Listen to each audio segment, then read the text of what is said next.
যারা Islamic finance ছাড়া regular mortgage থেকে অলরেডি মর্গেজের মাধ্যমে বাড়ি কিনে ফেলছেন, রাইট? ক্ষেত্রে দুইটা বিষয় হতে পারে। একটা হয়তো তারা জানে না যে ইসলামিক ফাইন্যান্সে তারা কোয়ালিফাই করবে, কারণ অনেকের মধ্যে একটা ভুল ধারণা আছে যে ইসলামিক ফাইন্যান্সে অনেক নিয়ম কানুন, ওইখানে গেলে বাড়ি কিনা হবে না। এই ধারণাটা ভুল। আপনি আমাদের সাথে যোগাযোগ করেন, দেখবেন যে বিষয়টা সহজ।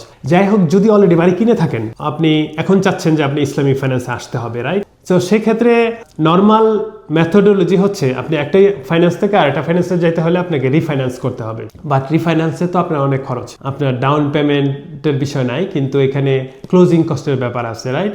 আপনার পুরা নতুন করে ক্লোজিং কস্ট দিতে হবে। তো আপনি ধরেন যদি $20-30,000 ক্লোজিং কস্ট থাকে, সেক্ষেত্রে কে আসবে ইসলামিক ফাইন্যান্সে? কেউ আসবে না। এই বিষয়টাকে সহজতর করার জন্য আমাদের ইজারা ইসলামিক ফাইন্যান্সে একটা স্পেশাল প্রোগ্রাম আছে, যেটা আর কোনো ইসলামিক ফাইন্যান্সের নাই। এটাকে আমরা বলি কনভার্সন।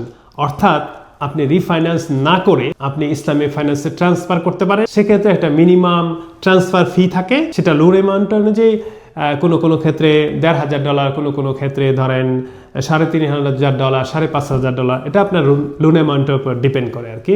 বাট আপনার স্কোপ আছে। আপনি বাড়ি কিনে ফেলছেন যে আপনার কোনো হোপ নাই, বিষয়টা তা না। আপনি ডে ওয়ান থেকেই ধরেন বাড়ি কেনার পরে ডে ওয়ান থেকেই আপনি ইসলামিক ফাইন্যান্সে আসতে পারেন।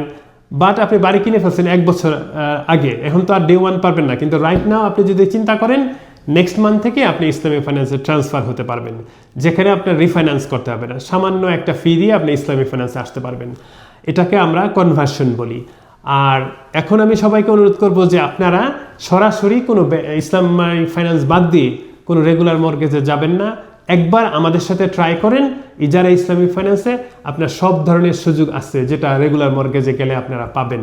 সুতরাং এই ভুল ধারণা থেকে চলে আসেন যে ইসলামিক ফাইন্যান্সে গেলে আপনার লোন হয় না, অনেক ঝামেলা। এটা সঠিক তথ্য না। আপনারা আমাদের সাথে যোগাযোগ করেন, আমরা সব ব্যাপারে আপনাদেরকে হেল্প করব।